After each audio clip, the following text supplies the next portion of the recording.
അങ്ങനെ നിങ്ങൾ പാട്ടെല്ലാം കേട്ടിരിക്കുകയാണ്. ശരി, രണ്ടുപേരെയോട് ഞാൻ പാടുകയാണ്.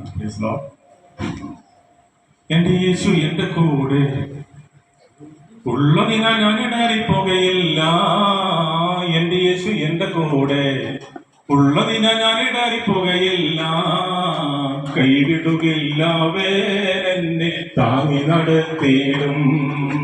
കൈവിടുകില്ല, വേരെന്നെ താങ്ങി നടത്തിയിടും. ശത്രുവിഷം എത്രത്തോളം ഉയർന്നാലും ഞാൻ ഇടറിപ്പോകയില്ല. ശത്രുവിഷം എത്രത്തോളം ഉയർന്നാലും ഞാൻ ഇടറിപ്പോകയില്ല. ജയം നേടില്ല ശത്രു, ജയം നേടില്ല. ജയം നേടില്ല ശത്രു, ജയം നേടില്ല. എന്റെ യേശു എന്റെ കൂടെ ഉള്ളതിനാൽ ഞാൻ ഇടറിപ്പോകയില്ല.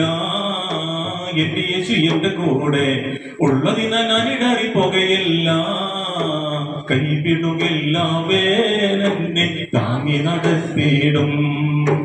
കൈവിടുകില്ല, വേരെന്നെ താങ്ങി നടത്തിയിടും. ആമേൻ. കൈവിടുകില്ല, വേരെന്നെ താങ്ങി നടത്തിയിടും. Price Lord.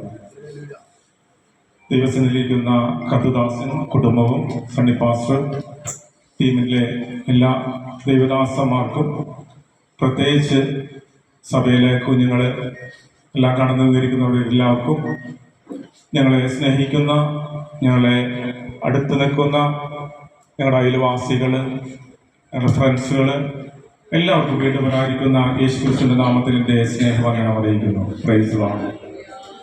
ഇന്ന് ഇവിടെ ഈ ഭവനത്തിൽ കൂടി വന്നത് എൻ്റെ കുഞ്ഞുങ്ങള്, രണ്ട് കുഞ്ഞുങ്ങളാണ് എനിക്ക് തന്നിരിക്കുന്നത്, ജോൺ പോളും ജോമോനും. അവര് ജോൺ പോളൊക്കെ മറ്റൊരു രാജ്യത്തേക്ക് പോയിട്ട് 3 വർഷത്തോളമായി. ദൈവം അവരെ സൂക്ഷിക്കുന്നു, ദൈവം അവരെ പരിപാലിക്കുന്നു. ആ കുഞ്ഞുങ്ങള് കഴിഞ്ഞ ഞായറാഴ്ച കടന്നു വന്നു, അടുത്ത ബുധനാഴ്ച കടന്നു പോവുകയാണ്.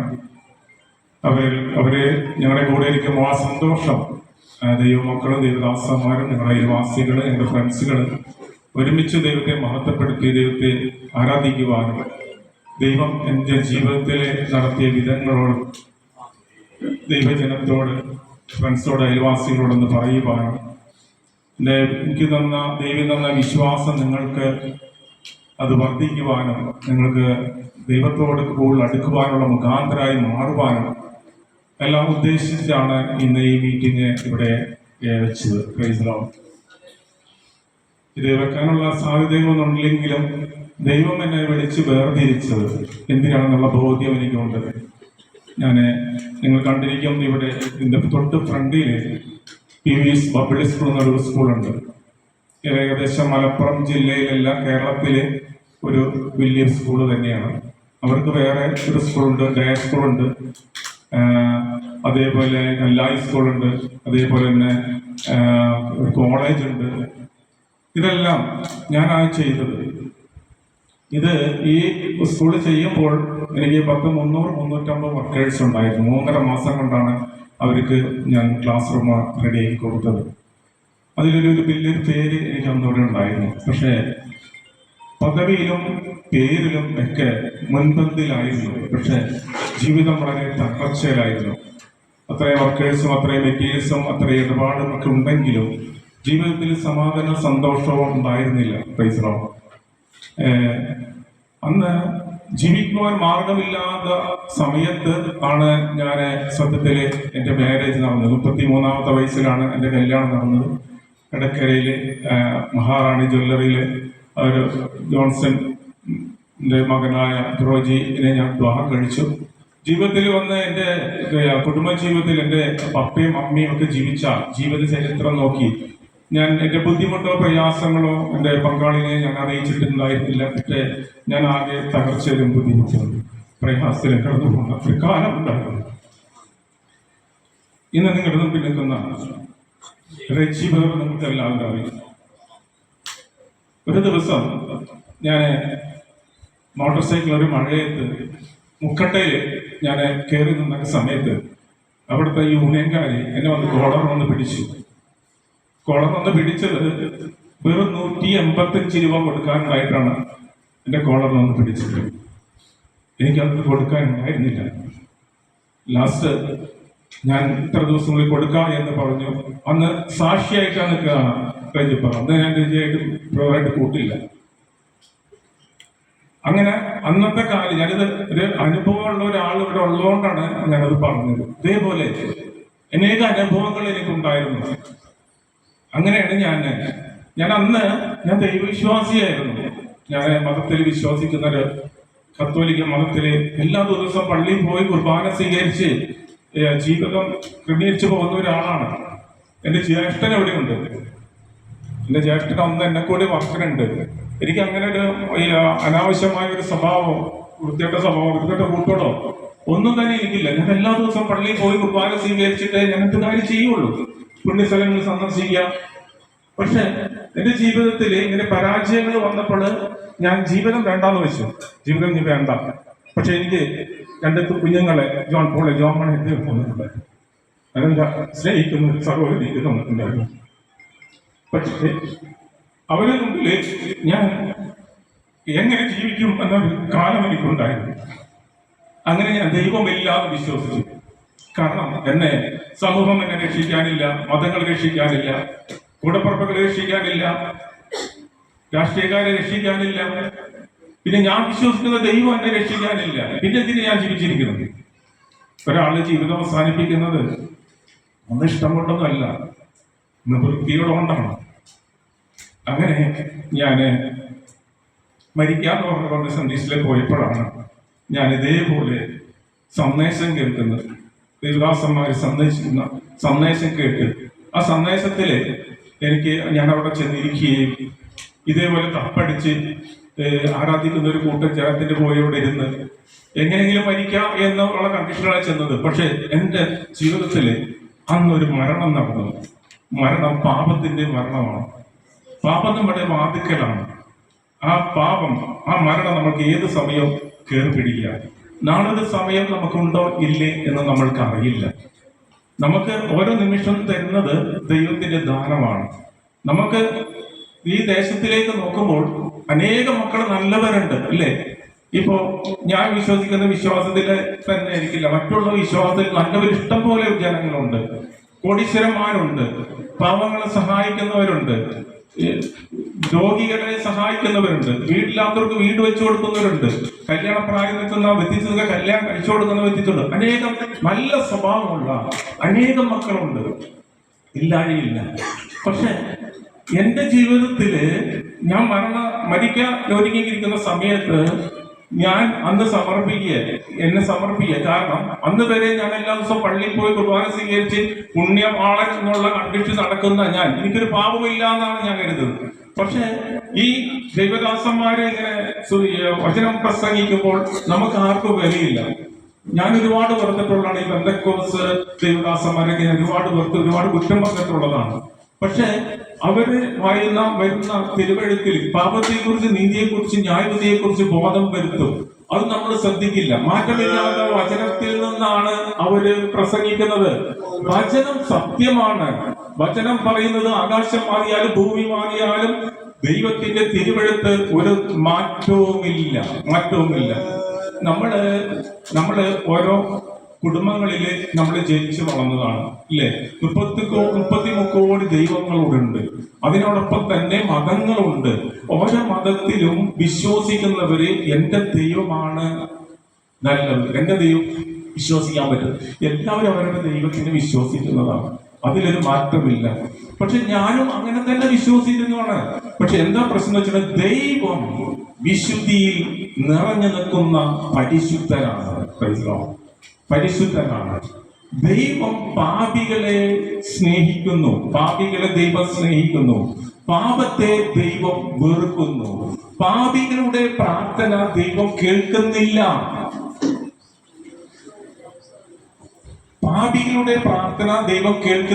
എന്നാൽ നമ്മൾ എല്ലാവരും പ്രാർത്ഥിക്കുന്നില്ലേ? എല്ലാവരും പ്രാർത്ഥിക്കുന്നുണ്ട്. ഞാൻ ഇതേപോലെ പ്രാർത്ഥിക്കുന്നുണ്ട്. നമ്മൾ പ്രാർത്ഥിച്ചില്ലെങ്കിൽ നമുക്ക് ഈ ലോകത്തിൽ ജീവിക്കാം. എല്ലാവർക്കും ദൈവമുള്ളവരാണോ? ശാസ്ത്രജ്ഞന്മാർക്കൊന്നും ദൈവമില്ല. അവരൊക്കെ ദൈവം ചെയ്യുന്ന പ്രവർത്തികളാണ് അവർ ചെയ്യുന്നത്. അപ്പൊ അവർക്ക് ദൈവമില്ലാണ്ട് അവർ ചെയ്യുന്നില്ലേ? അവർ ജീവിക്കുന്നില്ലേ? എത്രയോ ആൾക്കാർ ജീവിക്കുന്നുണ്ട്. പക്ഷെ ദൈവത്തിന് ഒരു പ്രത്യേക ഒരു പവർ ഉണ്ട്. എന്താണെന്ന് അറിയാമോ? മനുഷ്യന് കൊടുത്തേക്കുന്നത് 3 ലോകമാണ്. 3 ലോകമാണ് മനുഷ്യന് ദൈവം കൊടുത്തേക്കുന്നത്. ആ ഒരു ലോകം, ഫസ്റ്റത്തെ ലോകം മനുഷ്യന് ദൈവം കൊടുത്തിരുന്ന അമ്മയുടെ ഉദരമാണ്. ഉദരത്തിൽ ജനിക്കുക. അത് എത്ര നാളാണ്? 9 മാസം, 9 ദിവസം, 9 നാഴിക, 9 വിനാഴിക. ഒരു കുഞ്ഞിന്റെ ആയുസ് അത്രയേ ഉള്ളൂ. ആ ആയുസില് ആ അമ്മയുടെ ഉദരത്തില് ഒരു മാംസപിണ്ഡം മാത്രം മതി അവിടെ ജീവിക്കാനായിട്ട്. വേറെ ഒന്നും വേണ്ട. ആ കുഞ്ഞിന് കൈ വേണ്ട, കാല് വേണ്ട, കണ്ണ് വേണ്ട, ഹൃദയം വേണ്ട, തലച്ചോറ് വേണ്ട, ഒന്നും വേണ്ട. കാരണം ആ ലോകത്തിൽ അതിന്റെ ആവശ്യമില്ല ആ കുഞ്ഞിന്. പക്ഷേ ആ കുഞ്ഞിന് അറിയാതെ തന്നെ എന്തൊക്കെയുണ്ട്? കൈയുണ്ട്, കാലുണ്ട്, കണ്ണുണ്ട്, മൂക്കുണ്ട്, ചെവിയുണ്ട്. ഇതെല്ലാം അമ്മയുടെ ഉദരത്തിൽ ദൈവം കൊടുത്തിട്ടുണ്ട്. എന്തിനാണ് ആ ലോകത്തിൽ ആ കുഞ്ഞിന് അത് കൊടുക്കുന്നത്? ആ കുഞ്ഞിന് ചോദിച്ചൂടെ? അമ്മക്ക് ചോദിച്ചൂടെ? അമ്മയുടെ നെഞ്ചത്തിട്ടിടിക്കുക, വയറ്റത്തിട്ടിടിക്കുക, അവിടെ ഇട്ട് കുത്ത, ഇവിടെ ഇട്ട് കുത്ത, അവിടെ ഇറങ്ങാൻ പറ്റുന്നില്ല, കൈ അങ്ങനെ കിടക്കുന്നു, ഇങ്ങനെ കിടക്കുന്നു, എന്തെല്ലോ ബുദ്ധിമുട്ടുണ്ട്. ഈ ബുദ്ധിമുട്ട് സഹിച്ച് ആ കുഞ്ഞ് വളരെയാണ് ഇല്ലേ? അവിടെ എന്തെങ്കിലും ഒരു മാംസപിണ്ഡം മാത്രം പോരാ ആ ലോകത്ത് ജീവിക്കാൻ? ഇതിനൊക്കെ ആവശ്യമുണ്ടോ? പക്ഷെ ദൈവത്തിന് ഒരു പദ്ധതിയുണ്ട്. എന്താണ്? അവൻ എന്നും അമ്മയുടെ ഉദരത്തിലല്ല. അവൻ വീണ്ടും അവൻ എന്ത് ചെയ്യുന്നു? 2ാമത്തെ ലോകത്തിലേക്ക് കടന്നു വരും. ഈ 2ാമത്തെ ലോകത്തിലാണ് നമ്മൾ ആയിരിക്കുന്നത്. ഈ 2ാമത്തെ ലോകത്തിൽ എന്ത് വേണം?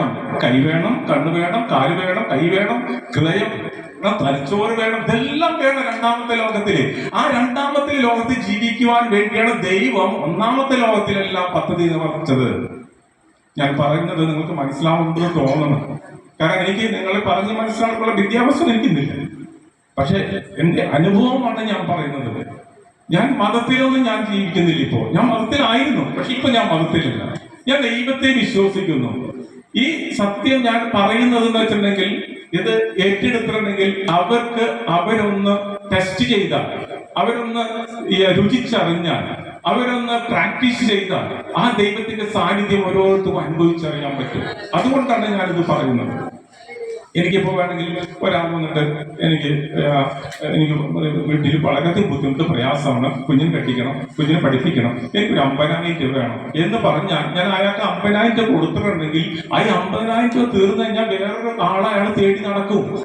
അതിലൊരു സംശയമില്ല. പക്ഷെ അവർക്ക് ആ ദൈവത്തിനൊന്ന് ചൂണ്ടിക്കാണിക്കാൻ, എന്റെ ദൈവം എന്നിൽ പ്രവർത്തിച്ച ദൈവം ആ വ്യക്തിജീവിതത്തിൽ പ്രവർത്തിക്കുന്നത് 100% ഉറപ്പാണ്. അവൻ പിന്നെ ഒരാൾക്ക് മുമ്പ് കൈ നീട്ടേണ്ട കാര്യമില്ല. കാരണം അവൻ്റെ ദൈവത്തിന്റെ പ്രവൃത്തി ഉണ്ടാവും. എന്റെ ഉള്ളിൽ ദൈവം വന്നത് കൊണ്ടാണ് ഞാനിന്ന് ജീവിച്ചിരിക്കുന്നത്. ഇന്ന് ഓരോ ദിവസങ്ങളും എനിക്ക് ലാഭമാണ്. കാരണം എന്താണോ? ഇന്ന് ഞാൻ എന്റെ കുഞ്ഞുങ്ങൾക്ക് അന്ന് നഷ്ടപ്പെട്ടു പോകേണ്ടതായിരുന്നു. എന്റെ ഭാര്യ വിധവയാവേണ്ടതായിരുന്നു.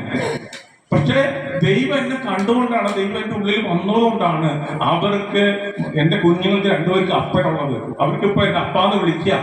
പക്ഷെ അല്ലെങ്കിലോ അവരുടെ കാര്യങ്ങളെല്ലാം ഭംഗിയായിട്ട് നടക്കുന്നുണ്ട്. അവർ ഭംഗിയായിട്ട് നടക്കുന്നത് കൊണ്ടാണ്, എന്റെ ഉള്ളിൽ ദൈവം വന്നതുകൊണ്ടാണ്. എന്റെ ഭാര്യയ്ക്ക് എല്ലാ കാര്യങ്ങളും ഭംഗിയാണ്. എന്ത് കാര്യം എന്നോട് പറയാ.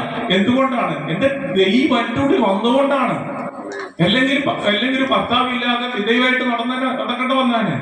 അപ്പൊ ഞാൻ ചുരുക്കം പറയട്ടെ, ഈ 2ാമത്തെ ലോകത്തിൽ ഇതെല്ലാം നമുക്ക് ആവശ്യമുള്ളത് കൊണ്ടാണ് ദൈവം എല്ലാം നമുക്ക് തന്നത്. പക്ഷെ ഇവിടെ കർത്താവിനോട് ഒരു സഹോദരൻ വന്ന് ചോദിക്കുന്നത്, ഗുരുവേ, നിത്യജീവൻ പ്രാപിക്കാൻ വേണ്ടി ഞാൻ എന്താ ചെയ്യേണ്ടത് എന്നാണ്. നിത്യജീവൻ എന്ന് ഉദ്ദേശിക്കുന്നത് ഈ ലോകത്തിലെ വിഷയമല്ല. ഈ ലോകത്തിലെ വിഷയം നിത്യജീവനാണ്. അവിടെ അവസാനമില്ല. അതാണ് 3ാമത്തെ ലോകം. ഈ ലോകത്തിൽ നമുക്ക് ആവശ്യമുള്ള എല്ലാ കാര്യങ്ങളും നമ്മുടെ ദൈവം നമുക്ക് തന്നു. 2ാമത്തെ ലോകത്തിലേക്ക് വെച്ച് നമ്മള് ഈ 1ാമത്തെ ലോകത്തിൽ തന്നതല്ല നമ്മൾ ഉപയോഗിച്ചുകൊണ്ടിരിക്കുക. നമുക്ക് ബുദ്ധി, ജ്ഞാനവും അറിവ് തന്നുണ്ട്. അന്ന് കുഞ്ഞിന്റെ ഉള്ളിൽ ഇതൊന്നുമില്ല. കുഞ്ഞിന് സ്വന്തമായിട്ട് ഒരു വിവരമോ കഴിവോ ഒന്നുമില്ല. പക്ഷെ ഈ 2ാമത്തെ ലോകത്തിൽ നിന്നുണ്ട്. നമുക്ക് കഴിവുണ്ട്, ജ്ഞാനമുണ്ട്. ഇല്ലേ? മനുഷ്യൻ എന്ന് പറയുന്നത് മനനം ചെയ്യുന്നവൻ, ചിന്തിക്കുന്നവൻ, ചിന്താശക്തി ഉള്ളവൻ മനുഷ്യൻ. ആ മനുഷ്യന്റെ ദൈവം ഫുൾ സ്വാതന്ത്ര്യത്തിലാണ് തന്നിരിക്കുന്നത്. എന്താണ് സ്വാതന്ത്ര്യം? എനിക്ക് നല്ലത് തിരഞ്ഞെടുക്കാൻ എനിക്ക് അവകാശമുണ്ട്. അത് ദൈവത്തിന്റെ കൂട്ട് വേണ്ട. അത് എന്റെ അവകാശമാണ്. എനിക്ക് നല്ല എടുക്കാൻ തീരുമാനിക്കാൻ, കള്ളുപിടിക്കാൻ, അതെനിക്ക് ഇഷ്ടമാണ്. അതിന് തോന്നിയവസരം പോണത് എനിക്ക് ഇഷ്ടമാണ്. അതിനകത്ത് ദൈവം ചോദ്യം ചെയ്ത് വരില്ല. പക്ഷെ നമ്മളൊക്കെ അത് ചൂണ്ടിക്കാണിക്കും.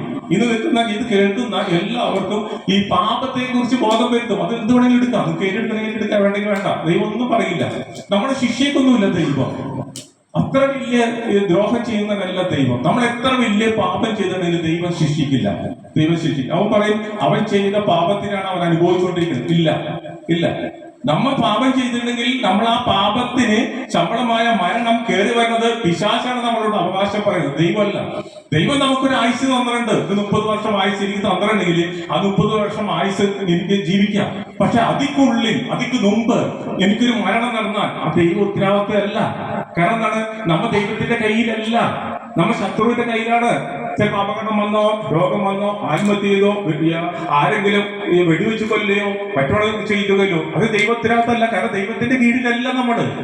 ദൈവത്തിന്റെ കീഴിലാണ്. ദൈവത്തിന്റെ സന്നിധിയിൽ നമ്മൾ സമർപ്പിക്കുകയാണെങ്കിൽ, ദൈവത്തിന്റെ ചിറകിലാണെങ്കിൽ, നിഴലിൻകീഴിലാണെങ്കിൽ ദൈവ ഉത്തരവാദിത്തം പറയും. അല്ലെങ്കിൽ ദൈവത്തിന് ഉത്തരവാദിത്തമില്ല. കാരണം നമ്മുടെ ഇഷ്ടത്തിനാണ് പോയിക്കൊണ്ടിരിക്കുന്നത്. അതാണ് നമ്മൾ പറയുന്നത് പ്രാർത്ഥന. എന്താണ് പ്രാർത്ഥന? പ്രാർത്ഥന നമ്മുടെ ആവശ്യങ്ങള് സ്വത്രത്തോടെ ദൈവത്തിൽ അറിയിക്കുന്ന പ്രാർത്ഥന. അപ്പൊ ദൈവം ഏറ്റെടുക്കും. അല്ലെങ്കിൽ ദൈവത്തോട് ചോദിക്കാതെ, ദൈവത്തോട് പറയാതെ ദൈവം ഏറ്റെടുക്കില്ല. അതാണ് അവൻ പറയുന്നത്. അവൻ നമ്മുടെ വാതിൽക്കൽ വന്ന് മുട്ടുന്നു. നമ്മുടെ ഹൃദയവാതിൽ വന്ന് മുട്ടുകയാണ്. ആരെങ്കിലും ഈ ശബ്ദം കേട്ട് തുറന്നു കൊടുത്താൽ ദൈവം നമ്മുടെ ഉള്ളിൽ വരും. അപ്പൊ നമ്മള് ഈ ദൈവം ഒരിക്കലും ഓടിക്കറില്ല. ആരും ഓടിക്കുന്ന ദൈവമല്ല. നമ്മൾ കേൾക്കുന്നത് എന്തിനാണ്? കേട്ടത് സത്യം നിങ്ങൾ അറിയുകയും സത്യം നിങ്ങളെ സ്വതന്ത്രമാക്കുകയും ചെയ്യും.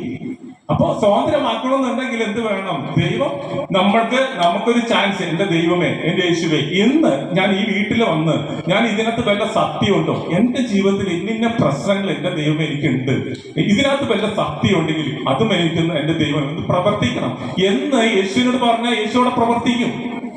അങ്ങനെ അത് ചെക്ക് ചെയ്ത് നോക്കിയിട്ടുണ്ടെങ്കിൽ അവിടെ പ്രവൃത്തി വെളിപ്പെടും. അതിലൊരു സംശയമില്ല. മൂന്നാമത്തെ ലോകമാണ് നിത്യലോകം. അവിടെ അവസാനമില്ല. അതാണ് നിത്യരാജ്യം, നിത്യലോകം എന്നൊക്കെ പറയണത്. അവിടെ നമ്മള് ഇവിടെ ചിലപ്പോൾ 10 വർഷമോ 20 വർഷമോ 100 വർഷമോ 110 വർഷമോ നമ്മൾ ജീവിച്ചേക്കാം.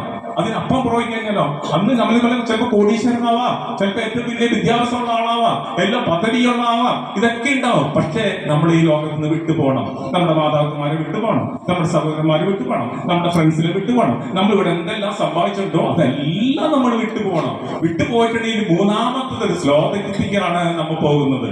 ഈ മൂന്നാമത്തെ ലോകത്തിൽ പോകണം. നിത്യജീവൻ. കണ്ടോ? നിത്യജീവൻ.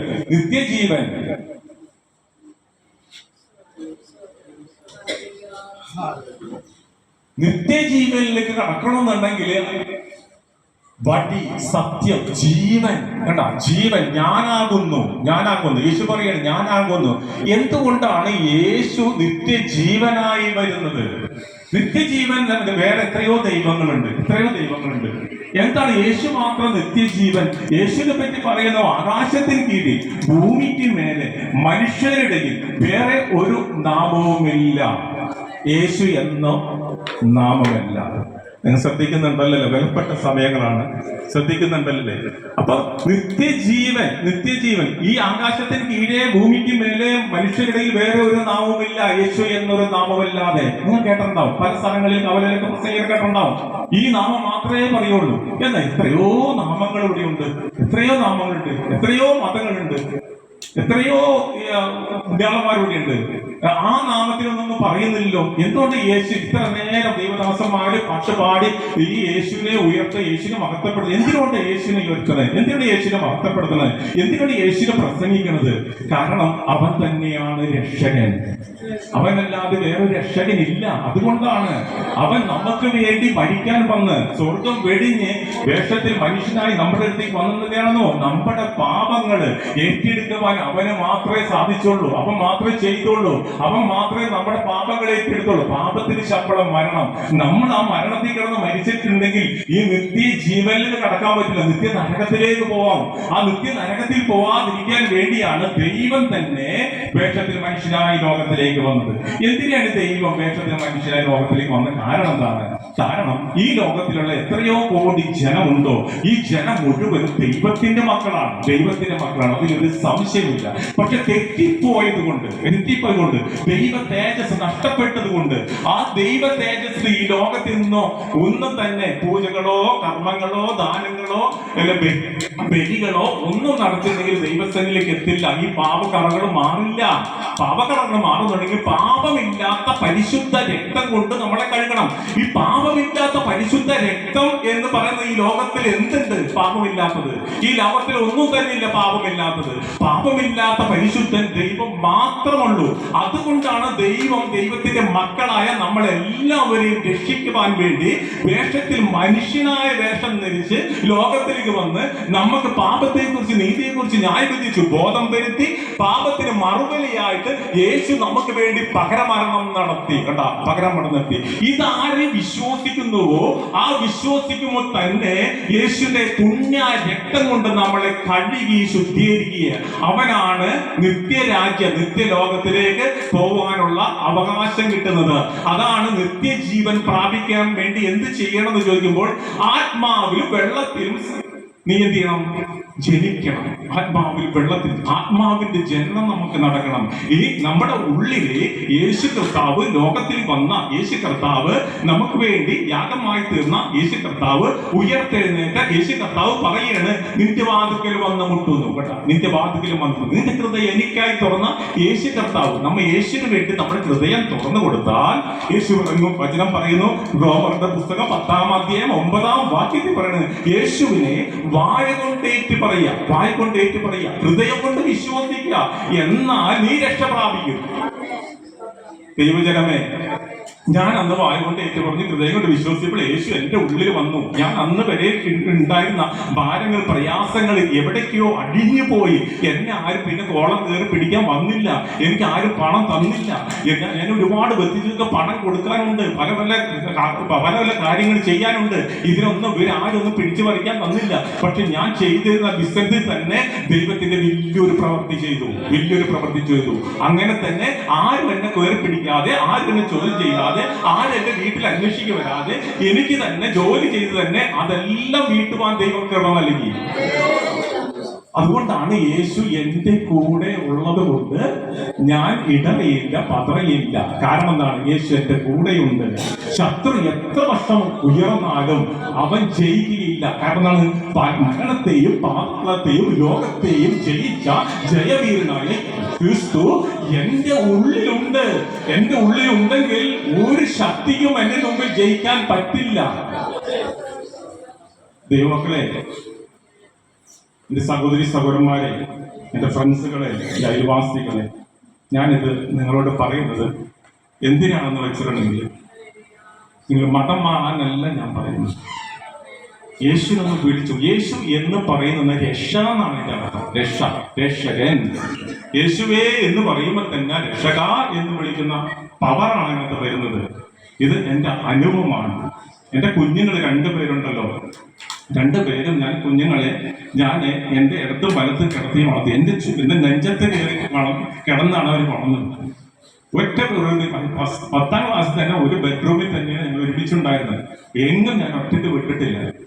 പക്ഷെ ഒരു ദിവസം ഒരു കല്യാണത്തിന് പോയപ്പോൾ എൻ്റെ കുഞ്ഞുങ്ങൾ 2 പേരും അവരുള്ള കൂട്ടുകാരെല്ലാവരും കൂടി അവരെ സ്വന്തക്കാര് ബന്ധക്കാർ പറഞ്ഞു, ഇന്നൊരു ദിവസം ഞങ്ങളുടെ കൂടെ നിർത്ത് എന്ന് പറഞ്ഞ് ഞാൻ ആ വാക്ക് കേട്ട് അനുസരിച്ചു. ശരി, ഞങ്ങൾ അന്ന് തലേദിവസം രാത്രി ആ കല്യാണം കഴിഞ്ഞ് പോന്നു. ഞങ്ങൾ രാത്രി 2 മണിക്ക് എൻ്റെ വീട്ടിൽ ഞങ്ങൾ 2 പേരും എത്തി കിടന്നുറങ്ങി. ജ്യേഷ്ഠൻ സഹോദരനും ഇവര് 2 പേരും ഉണ്ട്. ചേച്ചി ഇവിടെ ഉണ്ട്, ജ്യേഷ്ഠൻ അവിടെ ഉണ്ട്. ജ്യേഷ്ഠൻ പിറ്റേ ദിവസം അവിടുന്ന് 3 മണിക്ക് വെളുപ്പിന് വണ്ടി എടുത്ത് എൻ്റെ കുഞ്ഞുങ്ങൾ 2 പേരും കയറി പോരെയാണ്. പോന്നപ്പോൾ ഒരു 5:45 ആയപ്പോൾ എൻ്റെ ഫോൺ അടിക്കുന്നു. ഞാൻ ഫോൺ അടിച്ചപ്പോൾ തന്നെ ഒരു കാര്യം ശ്രദ്ധിച്ചോ, നമുക്ക് കുഞ്ഞുങ്ങൾ ജനിച്ചിട്ടുണ്ടെങ്കിൽ നമുക്ക് ഉറക്കമുണ്ടാവില്ല. എനിക്ക് ഉറക്കമുണ്ടായിട്ടില്ല. കാരണം എന്താ വെച്ചിട്ടുണ്ടെങ്കിൽ അവർക്ക് എന്താണ്, ഒരു മൂത്രം ഒഴിക്കണോ അല്ലെങ്കിൽ വേറെ ബുദ്ധിമുട്ടുണ്ടോ എന്ന് അവരെ ശ്രദ്ധിച്ചിരിക്കും. ഞാൻ അങ്ങനെയാണ് ഞാൻ കുഞ്ഞുങ്ങളെ 2 പേരെയും ഞാൻ വളർത്തിയത്. പക്ഷെ ഫോൺ എടുക്കല് ചേട്ടൻ പറഞ്ഞ് വണ്ടി ആക്സിഡന്റ് ആയി. ഞാൻ അടുത്ത് എവിടെയാണെന്നാണ് ചോദിക്കുന്നത്. പിന്നെ ഒന്ന് ചോദിച്ചു എവിടെയാണ്. അപ്പോഴാണ് വണ്ടൂർ എന്ന് പറഞ്ഞു. ഫോൺ കട്ടാവുകയും ചെയ്തു. ഞാൻ അന്നിമിഷം വൈഫിനെ എടുത്ത് ഞാൻ പെട്ടെന്ന് അവിടെ എത്തിയപ്പോൾ എന്താണ് സംഭവിച്ചതെന്ന് വെച്ചിട്ടുണ്ടെങ്കിൽ കുഞ്ഞുങ്ങള് ആരും വണ്ടിയില്ല. വണ്ടി ഒരു ഷവർ കിടക്കുന്നു. അങ്ങനെ അടുത്ത ഹോസ്പിറ്റൽ, ഞാൻ വൈഫിനെ വണ്ടി കാണിച്ചില്ല. അങ്ങനെ വൈഫ് ശ്രദ്ധിച്ചുമില്ല. അടുത്ത ഹോസ്പിറ്റലിൽ നിന്ന് അവിടെ ചെന്നപ്പോൾ ജോൺ പോളും ചേച്ചിയും ചേട്ടനും വളരെ സീരിയസ് ആയിട്ട് കിടക്കുന്നു. ഞാൻ പറഞ്ഞു പെട്ടെന്ന് തന്നെ ജോൺമോൻ എവിടെയെന്ന് വെച്ചപ്പോൾ ജോൺമോൻ ഇല്ല, ആ സ്ഥലത്തില്ല. എവിടെയെന്ന് വെച്ചാൽ അവർക്ക് അറിയില്ല. അങ്ങനെ ഞാൻ എൻ്റെ വൈഫിനോട് പറഞ്ഞു, നിങ്ങൾ ഈ വണ്ടി കയറ്റി വേഗം തന്നെ മെഡിക്കൽ കോളേജ് പോയിക്കോ, അവരോട് അൽഷിഫയിൽ പോകുന്നത് വേണ്ട, അൽഷിഫയിൽ പോകണം, മെഡിക്കൽ കോളേജ് പോട്ടെ എന്നോ. അങ്ങനെ ആ എന്റെ സഹോദരിക്കാണെങ്കിൽ അതിനൊന്നൊരു കപ്പാസിറ്റി ഇല്ല. പക്ഷെ എവിടേക്കോ ദൈവത്തിന്റെ പ്രവൃത്തി അവിടെ ബലപ്പെടുത്തും. നമ്മുടെ കൂടെ യേശു ഉണ്ടെങ്കിലല്ലേ, യേശു ഉണ്ടെങ്കിലേ നമ്മൾ എന്ത് പ്രവൃത്തിയുണ്ടോ, എന്ത് കാര്യം നമ്മുടെ വേദന ഭാരമോ പ്രയാസങ്ങൾ വേണമെങ്കിൽ നമ്മൾ ഭാരപ്പെടേണ്ട ആവശ്യമില്ല. ആ നിമിഷം യേശുവിന്റെ പ്രവൃത്തി അവിടെ വെളിപ്പെടും. എന്റെ അനുഭവങ്ങളാണ്. ഞാനൊരു യന്ത്ര മനുഷ്യൻ പോലെയാണ് അന്ന് ഞാൻ നടത്തിയിരുന്നത്, യന്ത്ര മനുഷ്യൻ പോലെ. ഇപ്പോഴും ഞാൻ ഓർക്കുന്നു. അങ്ങനെ വൈഫും അത് യന്ത്രമനുഷ്യൻ പോലെ നടന്നത്. കാരണം വളരെയധികം സീരിയസ്. ഇവര് ഈ ഡോക്ടർമാരൊക്കെ വിധി എഴുതിയ രക്ഷയിലാണ്. ഈ ചേച്ചി ഇവിടെ ഉണ്ടല്ലോ, ചേച്ചിയുടെ കയ്യില ഡോക്ടർമാര് വിധി എഴുതിയാണ്. എപ്പോഴും അപ്പോഴൊന്നും പറഞ്ഞിരിക്കണേ ചേട്ടൻ വിധി എഴുതിയാണ്. ഏത് നിമിഷവും മരണം സംഭവിക്കും ആ സമയത്ത്. അങ്ങനെ ഇരിക്കുമ്പോഴാണ് അങ്ങനെ ഇവര് 3 പേരെ കൊടുത്തിട്ട് ഞാൻ എന്റെ മോനെ അന്വേഷിച്ചെടുക്കുകയാണ്. എന്നെ മോനെ അന്വേഷിച്ച് എനിക്ക് ഭാരം ഉണ്ടായില്ല, പ്രയാസം ഉണ്ടായില്ല. ജോൺ പോളെ എന്റെ ആംബുലൻസിൽ കയറ്റി. കാരണം ഒരു ആംബുലൻസിൽ 2 പേർക്ക് കിടത്താൻ പറ്റുള്ളൂ, 3 പേരെ കിടത്താൻ പറ്റൂല. അതുകൊണ്ട് വേറൊരു പദ്ധതി ഇല്ല, വേറെ ആംബുലൻസിൽ വേറെ ആൾ പോകാനില്ല. അങ്ങനെ അവനെ കയറ്റി ഞാന് പോയേ. ആരാ എന്നെ പോയിട്ട് പോയിട്ട് വണ്ടി തന്നെ കൊടുത്തില്ല. വണ്ടി കിടക്കണമെന്ന് ഒന്നുമില്ല. അടുത്ത ഹോസ്പിറ്റൽ അവിടെ ഒന്നുമില്ല. പിന്നെ അടുത്ത അൽഷിഫ ഹോസ്പിറ്റലാണ്. അവിടെ പോയി നോക്കിയപ്പോൾ വണ്ടി പാഞ്ഞാ ചെല്ലുന്നത്. അപ്പൊ ഇവിടെ ഉണ്ട്. അപ്പൊ ചെന്നപ്പോഴാണ് ഡോക്ടർമാർ എന്നെ പിടിച്ചത്. വളരെയധികം സീരിയസ് ആണ്, വളരെയധികം സീരിയസ്. എന്താ സീരിയസ്? അപ്പൊ അവര് സ്കാനിന്റെ റിപ്പോർട്ടൊക്കെ തന്നു. ചെന്നപ്പോൾ തലച്ചോറ് കംപ്ലീറ്റ് ബ്ലാക്ക് ആയിട്ട്, ബ്ലഡ് ഫുള്ള് കോട്ടിങ് ആണ്. ഉടനെ ഓപ്പറേഷൻ ചെയ്തിട്ടില്ലെങ്കിൽ കുഞ്ഞിന് മരണം ഉറപ്പാണ്. ഞാൻ കുഞ്ഞിന്റെ അടുത്ത് വന്നപ്പോൾ ജോൺ പോൾ അപ്പം തന്നെ ചെക്ക് ചെയ്ത് ജോൺ പോളിന്റെ മെയിൻ എന്താ പറയാ സ്പൈഡർ കോഡ് വീക്ക് ആയിട്ട് കിടക്കുന്നു. അപ്പം അത് ഡേഞ്ചർ. അപ്പൊ അവർക്ക് വലിയൊരു പദ്ധതി 2 കുഞ്ഞുങ്ങളെ ഒരുക്കിയിരുന്നു. ഞാൻ പറയാം കുഞ്ഞുങ്ങളെ 2 പേരെ റിലീസാക്കാം. ആരാ പറഞ്ഞത്? ഞാനല്ല പറഞ്ഞത്. എന്റെ ദൈവം എന്റെ കൂടി പറഞ്ഞു റിലീസാക്കാൻ പറഞ്ഞു. അവര് റിലീസാക്കില്ല എന്ന് പറഞ്ഞു. അങ്ങനെ അവിടെ കിടന്ന് ഞാൻ 1 മണിക്കൂർ അവിടെ കിടന്ന് അംഗം വെട്ടി. എന്നിട്ടാണ് റിലീസാക്കിയത്. ഒരാൾ എന്നെ സഹായിക്കാൻ വന്നില്ല. കാരണം അറിയോ, 2 കുഞ്ഞിന്റെ കാര്യം പോക്കാണ്. ഞാനൊരു ആംബുലൻസ് വിളിച്ചു, 2 കുഞ്ഞിനെ അപ്പുറപ്പുറം കിടത്തി. ഞാൻ മെഡിക്കൽ കോളേജിൽ. എന്റെ ദൈവം വിശ്വസ്തരാണ്. ഞാൻ പിന്നെ അങ്ങോട്ടൊന്നും ഞാൻ പറയുന്നില്ല. എന്റെ കുഞ്ഞുങ്ങള് 2 രാജ്യത്തേക്ക് കുഞ്ഞുങ്ങൾ അയച്ചു. എന്റെ ചേച്ചിയും ചേട്ടനും വിധി എഴുതിയ ചേച്ചിയും ചേട്ടൻ ഇവിടെ ഇരിപ്പുണ്ട്. ഇത് വെറുതെ പറയുന്നതല്ല, സാക്ഷികളാണ് ഇരിക്കുന്നത്. പലരും അവിടെ വന്നിട്ടുണ്ട്. ഈ ദേവദാസനൊക്കെ അവിടെ വന്നിട്ടുണ്ട്. പലരും ആ ഹോസ്പിറ്റലിൽ നിന്ന് അവിടുന്ന് വലിയ ഹോസ്പിറ്റലിലേക്ക് ഇവരെ മാറ്റാൻ ശ്രമിച്ചു. പക്ഷെ ആരും ഞാൻ സമ്മതിച്ചില്ല. പക്ഷെ ദൈവത്തിന്റെ വലിയൊരു പ്രവൃത്തി ചെയ്തു. ആരും 2 കുഞ്ഞ് 2 രാജ്യങ്ങളിൽ കുഞ്ഞുങ്ങൾക്ക് ഒരാൾക്ക് 20 വയസ്സ്, ഒരാൾക്ക് 21 വയസ്സ്. 2 രാജ്യങ്ങൾക്ക് അവർക്ക് എല്ലാ പദ്ധതി ഒരുക്കുന്നുണ്ട്. ദൈവമാണ് എന്റെ ദൈവമായിരിക്കുന്നത്. ഈ ദൈവത്തിന് നന്ദിയോടെ കാണിക്കരുത്.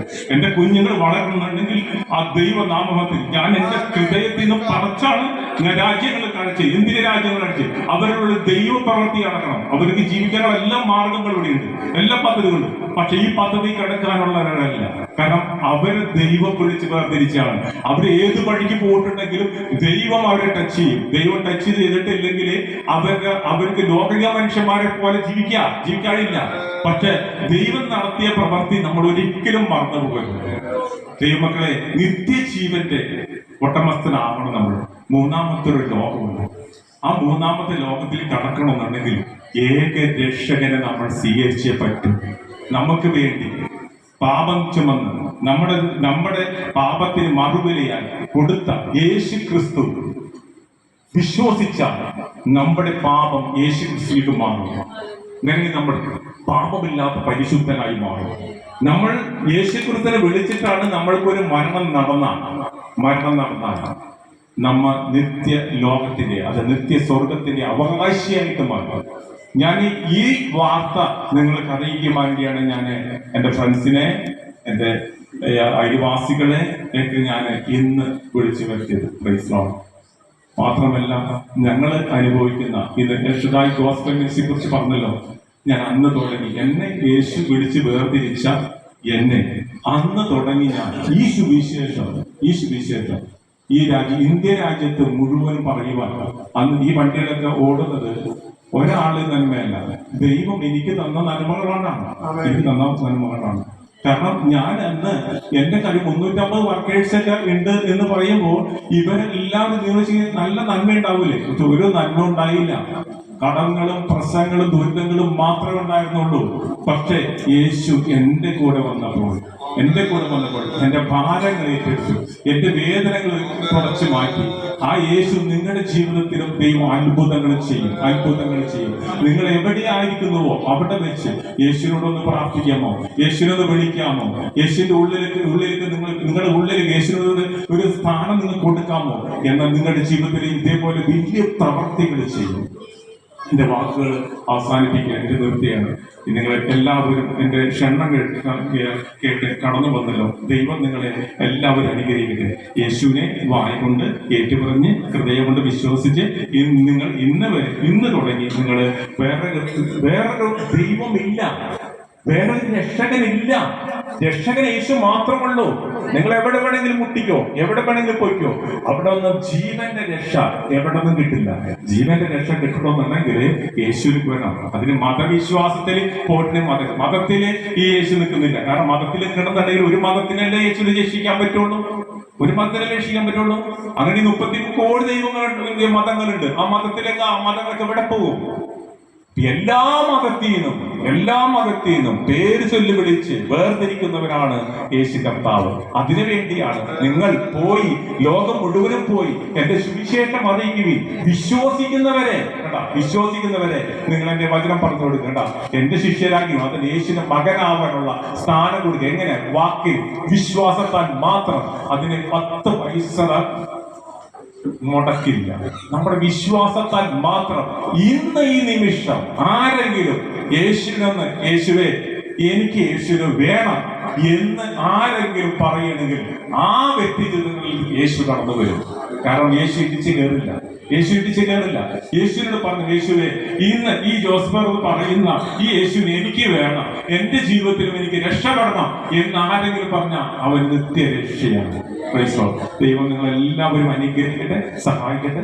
വീണ്ടും ദിവസങ്ങളിൽ നമ്മൾ ഗായിക്കാം.